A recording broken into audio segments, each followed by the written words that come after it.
5-year time horizon తీసుకుంటే market will always go from point A to point B. So market యూజువల్గా up ఉంటుంది. 5 days చెప్పలేం, 5 weeks చెప్పలేం, 5 months చెప్పలేం. కానీ 5 years లాంటి టైం హారిజన్ తీసుకుంటే మార్కెట్ ఖచ్చితంగా పాయింట్ ఏ నుంచి పాయింట్ బికి వెళ్తుంది. కానీ సో మార్కెట్ పాయింట్ ఏ నుంచి పాయింట్ బికి ఒక స్ట్రైట్ లైన్లో ఇలా స్ట్రైట్ ఫార్వర్డ్గా ఇలా వెళ్ళే క్వశ్చనే లేదు.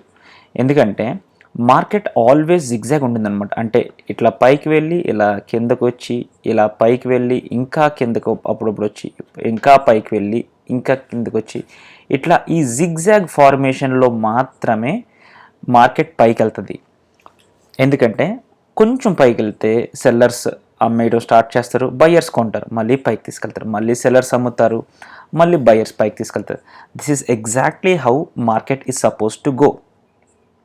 దీనికి ఎవిడెన్స్ ఏంటంటే Nifty every year at least once 14% correction జరుగుతుంది. ఈ కరెక్షన్నే మన మీడియా క్రాష్ అని లేకపోతే బేర్ మార్కెట్ అని పిలుస్తారు.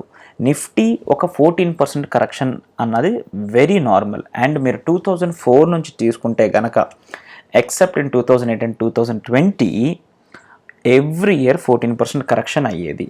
అండ్ ఆ టూ ఇయర్స్లో మాత్రమే మోర్ దాన్ 14%, అప్రాక్సిమేట్గా 40% కరెక్షన్ వచ్చింది. సో ఎలాంటి మార్కెట్లో అయినా సరే కరెక్షన్ ఈజ్ ఇమినెంట్, అంటే కరెక్షన్ పక్కా జరిగి తీరాల్సిందే. And correction and not crash, యూజువల్గా ఈ రెండు టర్మ్స్ని కరెక్షన్ అండ్ క్రాష్ని చాలా ఇంటర్చేంజింగ్గా వాడేస్తూ ఉంటారు, but that is not right. ఇప్పుడు సేమ్ ఈ కరెక్షన్ కోసం నేను జూన్ 2024 నుంచి వెయిట్ చేస్తున్నాను. అప్రాక్సిమేట్గా ఎన్డీఏ పవర్లోకి వచ్చినప్పటి నుంచి నేను చూస్తున్నాను ఈ కరెక్షన్ కోసం. అంటే ఈరోజు జూన్ 4, 2024 నుంచి నేను ఈ కరెక్షన్ వస్తుందని చూస్తే స్ట్రైట్ ఫార్వర్డ్ మార్కెట్ 20% మూవ్ అయింది. అండ్ దట్ టూ పెద్ద టైంలో కూడా కాదు, 6 monthsలోనే 20% మూవ్ అయింది Nifty. That is a very big move. So అప్పటి నుంచి నేను కరెక్షన్ వస్తుంది అని చూస్తున్నాను. But as a matter of fact మీరు November 23 లెట్స్ సే ఇక్కడ పెట్టుకుందాం మనం, October 23 నుంచి చూస్తున్నాను నేను. September 23లో 7%, that is not even a correction. ఇంకొంచెం వెనకాలకి వెళ్దాం మనం. ఓకే, ఈ ప్లేస్. సో ఫస్ట్ ఎప్పుడు వచ్చింది? December 22, అంటే అప్రాక్సిమేట్గా 2 years క్రితం ఒక 10% కరెక్షన్ అన్నది మనకి ఇక్కడ వచ్చింది. ఆ December 22 తర్వాత ఎప్పుడు కూడా నాట్ ఈవెన్ ఒక 10% కరెక్షన్ కూడా రాలేదు. సో నేనేంటంటే ఈ కరెక్షన్ వస్తుంది, కరెక్షన్ వచ్చి తీరాలి అని ఒక బ్లైండ్ కాన్ఫిడెన్స్తో వెయిట్ చేస్తూ ఉన్నాను. బట్ మార్కెట్ స్టడీగా ఇంకా higher lows higher highs form చేసుకుంటానే వెళ్ళింది. సో ఫైనలీ నేను ఎక్స్పెక్ట్ చేసిన కరెక్షన్ ఆ 10.78% December 22లో వచ్చింది. అండ్ అగైన్ October 24లో వచ్చింది. ఈ కరెక్షన్ని యూటిలైజ్ చేసుకుందామని చెప్పి నేను నిఫ్టీని కొనాలి. బట్ నిఫ్టీని మీరు కొనలేరు. ఎయిదర్ నిఫ్టీ బేస్డ్ ఈటీఎఫ్ని కొనొచ్చు, లేదంటే ఆప్షన్స్ కొనొచ్చు, లేదంటే ఫ్యూచర్స్ కొనొచ్చు. ఆప్షన్స్లో టైం డీకే ఉంటుందని చెప్పి నేను ఫ్యూచర్ని సెలెక్ట్ చేసుకున్నాను. సో మార్కెట్ హ్యాస్ మెమరీ, ఈ కాన్సెప్ట్ అంటే బేసికల్గా మార్కెట్ హ్యాస్ మెమరీ అంటే ఏమంతా అదేమి పెద్ద ట్రిక్ ఏం కాదు. మార్కెట్ హ్యాస్ మెమరీ అంటే సపోర్ట్ జోన్స్, రెసిస్టెన్స్ జోన్నే మార్కెట్ హ్యాస్ మెమరీ అని పిలుస్తాం. ఎందుకంటే every time and instruments comes to a support, అక్కడ నుంచి మళ్ళీ బయింగ్ స్టార్ట్ అవ్వాలి. Every time instrument or stock comes to a resistance, అక్కడ నుంచి పడాలి. సో ఈ జోన్ September 24 నుంచి నాకు ఎందుకో ఇది కొంచెం మంచి సపోర్ట్ జోన్లా కనిపించింది. సో ఎగ్జాక్ట్లీ అదే ప్లేస్కు వస్తే మళ్ళీ మార్కెట్ పెరుగుతుంది అని ఒక బ్లైండ్ ఆర్డర్ ప్లేస్ చేద్దాం అనుకున్నాను. బట్ సమ్హౌ నేను కొంచెం వెయిట్ చేసి నేను ఎప్పుడు కొన్నానంటే 8th November కొన్నాను. ఎందుకంటే ఇది ఇక్కడ దాకా వచ్చి బ్రేక్ అయ్యింది. సో ఇక్కడ నేను మిస్ అయ్యాను. అగైన్ నాకు ఇక్కడ ఇది నాకు చాలా మంచి సపోర్ట్. నేనేమంటే ఫస్ట్ టైం సపోర్ట్ బ్రీచ్ అయింది కాబట్టి నెక్స్ట్ టైం ఖచ్చితంగా ఈ సపోర్ట్ దగ్గర నుంచి బయింగ్ వస్తుందని చెప్పేసి 8th November నేను మళ్ళీ ఈరోజు అంటే ఇక్కడ కొన్నాను. అయితే అది జస్ట్ అట్లా పైకి వెళ్ళి ఈ సపోర్ట్ను కూడా బ్రీచ్ చేసేసింది. ఈ సపోర్ట్ను బ్రీచ్ చేసి ఇప్పుడు ఇక్కడ వచ్చింది. సో ఇప్పుడు మనం చూస్తే మనం ఒక్కసారి ఈ చార్ట్ నిఫ్టీ చార్ట్లో లోవర్ టైం ఫ్రేమ్లోకి వెళ్దాం. 15 minutes. ఇక్కడ నా దగ్గర 4 కర్వ్స్ ఉన్నాయి. Green curve, green, orange, sorry ఫస్ట్ది వచ్చేసి గ్రీన్, లాస్ట్ది వచ్చేసి రెడ్. ఇది సో ఈ కర్వ్స్ అన్నీ కూడా ఈఎంఐస్ 8, 13, 21 and 200. ఈ ఈఎంఐస్ నేను ఎందుకు ఫాలో అవుతానంటే that is a reason, but let's save that for other discussion. Okay, so నేను చెప్పినట్టు 8th Novemberకి నేను పర్చేస్ చేశాను. ఎగ్జాక్ట్లీ ఈ పాయింట్లో నేను పర్చేస్ చేశాను. నేను పర్చేస్ చేసిన తర్వాత స్ట్రైట్ ఫార్వర్డ్ అది నాకు 220 points ప్రాఫిట్ వచ్చింది. బట్ అది సస్టైన్ కాల. ఇన్ఫ్యాక్ట్ నా ఎంట్రీ దగ్గర నుంచి మార్కెట్ ఇక్కడ ఎంట్రీ అయితే almost 700 points, I think 700 points, 700 points market కింద పడింది. కింద పడి ఇప్పుడు ఏమైందంటే నేను ఈ సపోర్ట్ దగ్గర పనిచేస్తుంది అనుకున్నది కాస్త ఇక్కడ నుంచి మార్కెట్ ఈరోజు బాగా స్ట్రాంగ్గా క్లోజ్ అయింది. ఇది daily time frame. Okay, confusion లేకుండా మళ్ళీ ఒక్కసారి ఇక్కడికి వద్దాం. మార్కెట్ ఈ జోన్ నుంచి పైకి వెళ్ళడం స్టార్ట్ అయింది. ఈ జోన్ నుంచి అప్రాక్సిమేట్గా మార్కెట్ 600 points పైకి వెళ్ళింది. అసలు ఈ జోన్ ఏంటి? ఇప్పుడు మనం ఇంకొంచెం ఈ జోన్ అర్థం కావాలి అంటే మనం ఒక్కసారి డైలీ టైం ఫ్రేమ్లోకి వెళ్దాం. ఈ జోన్ నేను ఇప్పుడు గీసుకుంది కాదండి. ఈ జోన్ నేను June 4, 2024 అంటే election results, parliamentary election results వచ్చినప్పుడు గీసిన zone. That zone is nothing but the high. అప్పుడు వరకు all time high. So 3rd June 2024 ఒక హై క్రియేట్ చేసింది. ఆ జోన్ నుంచి ఫ్లాట్గా ఇంట్రాడేలోనే ఒక 8% పడింది. బై ద క్లోజింగ్ 6% పడింది. So this is definitely a very strong resistance zone. ఎందుకంటే ఒక్క రోజులో 8% పట్టడం అన్నది మాటలు కదా, అది కూడా నిఫ్టీ. సో ఇక్కడ నేను అప్పుడు ఈ 2 zones గీసుకున్నాను అనమాట. సో ఆ 2 zones గీసుకున్న తర్వాత రైట్ నౌ ఎగ్జాక్ట్లీ మీరు చూస్తే అదే జోన్ నుంచి మాత్రమే బయింగ్ వచ్చింది. ఈ 2 lines are the all time high as on 3rd June 2024. Now see ఇక్కడ నుంచి బయింగ్ వచ్చింది కదా. బట్ రిమెంబర్ గైస్, నేను ఇక్కడ బై చేయలేదు. నా పొజిషన్ 8th November నుంచే నేను క్యారీ ఫార్వర్డ్ చేసుకుంటూ వచ్చా. సో ఆల్ ఇన్ ఆల్ ఎంత నేను ప్రైజ్ లూజ్ అయ్యానంటే, అఫ్కోర్స్ ఇప్పుడు పాజిటివ్లో వచ్చింది కానీ బట్ యాక్చువల్గా అయితే ఇక్కడ నుంచి ఇక్కడికి 800 points నేను ఇంట్రాడే లెవెల్లో 800 points నేను లూజ్ అయ్యాను. సో ఇప్పుడు ఒక్కసారి నా ట్రేడ్ బుక్ చూద్దాం. So 8th November 15:25 almost day ఎండ్కి నేను కొన్నాను. 19th Novemberకి నేను అమ్మేశాను. 19th Novemberకి నేను ఎందుకు అమ్మానంటే, ఓకే మళ్ళీ చార్ట్స్కి వద్దాము. 19th November అంటే ఈరోజు నవంబర్ ఫ్యూచర్. ఒక్కసారి చూడండి, నేను కొనింది నవంబర్ ఫ్యూచర్ అమ్మేశాను. 8th కొన్నాను, 19thకి అమ్మేశాను. నవంబర్ ఫ్యూచర్ నేను ఎందుకు అమ్మేశాను? ఎందుకంటే 19th November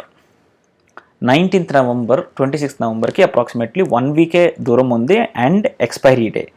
అది ఎక్స్పైరీ రోజు ఫ్యూచర్ ఎక్స్పైర్ అయిపోద్ది. సో నేను రోల్ ఓవర్ చేయాలి. సో నేను ఇక్కడ దిస్ ఈజ్ 19th November, ఈ యారో మార్క్ ఎక్కడైతే ఉందో నేను అక్కడ అమ్మేశాను. ఇక్కడ నేను మళ్ళీ నవంబర్ ఫ్యూచర్ ఎగ్జిట్ కొట్టి డిసెంబర్ ఫ్యూచర్ని నేను మళ్ళీ పర్చేస్ చేశాను ఈ యారో మార్క్లో, which is nothing but roll over. అంటే నేను పొజిషన్ని జస్ట్ నెక్స్ట్ మంత్ ఫ్యూచర్ని తీసుకున్నా, ఈ మంత్ అమ్మేసి, which is basically carry over చేస్తున్నట్టే పొజిషన్. ఇక్కడ ఒక చిన్న ఎర్రర్ జరిగిందండి. నేను డిసెంబర్ ఫ్యూచర్ కొన్నప్పుడు ఓవర్ నైట్ అని పెట్టకుండా ఎంఐఎస్ అని పెట్టా. సో మీకు తెలిసే ఉంటుంది ఇది. సో డిసెంబర్ ఫ్యూచర్ మనం ఏ ఆర్డర్ ప్లేస్ చేసినా సరే మనకి ఎంఐఎస్ అని కాకుండా ఓవర్ నైట్ని పెడితేనే అది హోల్డింగ్లోకి వస్తుంది, లేకపోతే పోతుంది.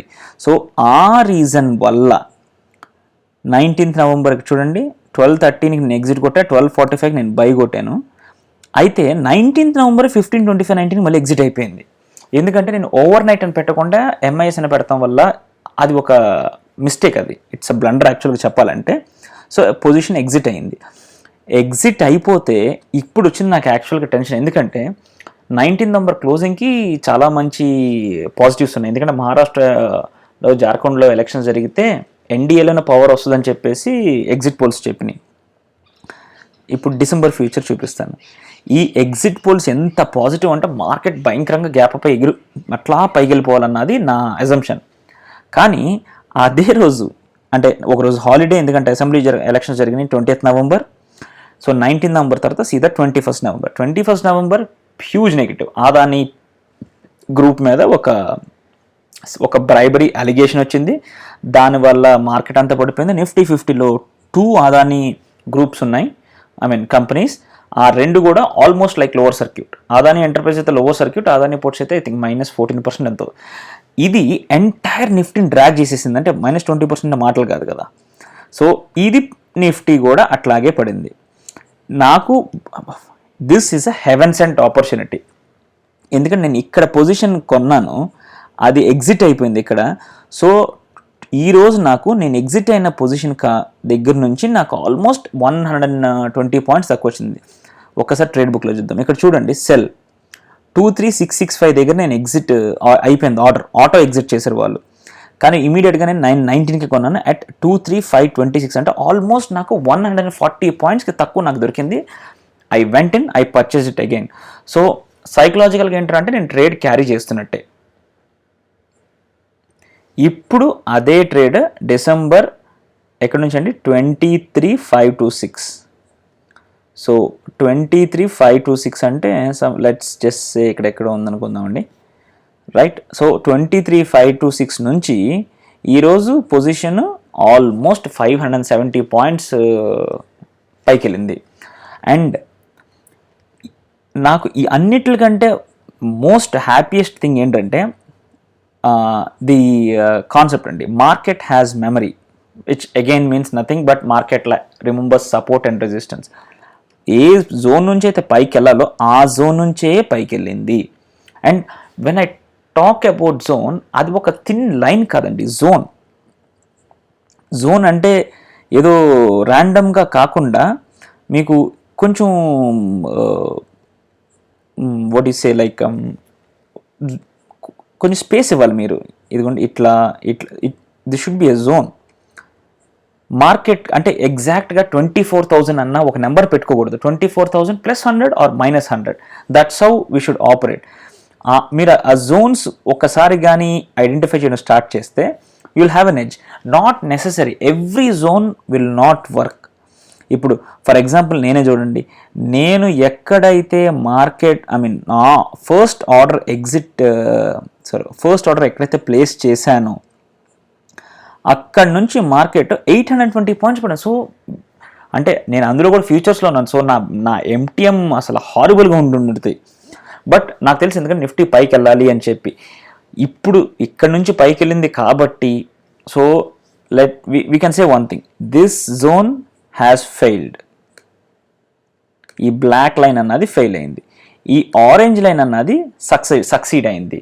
So market has memory, has failed here but it kind of succeeded here. And ఇంకొకటి మీకు డైలీ టైం ఫ్రేమ్లో చూపిస్తాను. ఇంకొక కాన్ఫిడెంట్గా నాకు అనిపించింది ఎక్కడంటే, ఈ జోన్ పనిచేయలేదు బట్ ఈ జోన్ ఇంకా బాగా పనిచేసింది. వై? బికాస్ ఈ బ్లాక్ లైన్ చూసారా, ఇది 200 ఈఎంఏ.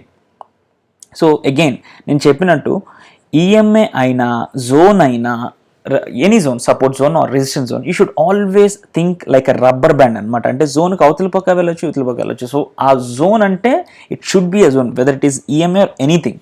సో ఇక్కడ మీరు ఇలా చూస్తే ఈ 200 ఈఎంఏ ఇక్కడ ఉందండి.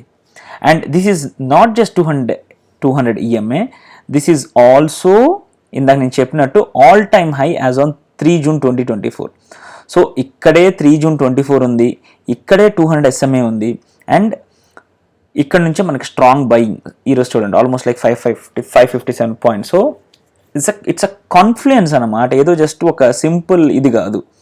సో మల్టిపుల్ రీజన్స్ ఉన్నాయి ఇక్కడ నుంచి పైకి వెళ్ళడానికి. And I hope market will go up from here. If not అంటే ఏదో నేను ఎక్స్పెక్ట్ చేసేది ఏంటంటే అంటే ఇట్లా లీనియర్గా ఇట్లా వెళ్తుందని కాదు, ఇట్లా పడింది కాబట్టి ఇట్లా పడి ఇట్లా వెళ్తుందని కాదు. Maybe little zigzag. Of course zigzag వెళ్తేనే అది స్టేబుల్గా ఉంటుంది. లైక్ దిస్ ఇట్లా జిగ్జాగ్ కొట్టి ఈవెన్చువల్గా it has to go and breach the all time high which is somewhere around 26,260. So as of now నా పోర్ట్ఫోలియో కొంచెం పాజిటివ్ ఉంది, బట్ నా trade book like I said 24,222 దగ్గర పర్చేస్ చేసి 23,804, so almost 400 points, 400 into 25, give or take 10,000 rupees loss అయ్యాను. But my MTM is currently very positive, 13,000 rupees. I can just show my MTM. నా holdings ఇవన్నీ నేను తర్వాత చూపిస్తాను. So నా MTM is 13,000 rupees. నా హోల్డింగ్స్ కరెంట్లీ నెగిటివ్లో ఉంది, ఎందుకంటే మార్కెట్ చాలా వీక్గా ఉంది, బట్ దట్స్ ఆల్ హోల్డింగ్, అది ఇన్వెస్ట్మెంట్. సో ఈవెన్చువల్గా ఇట్ విల్ గో అప్.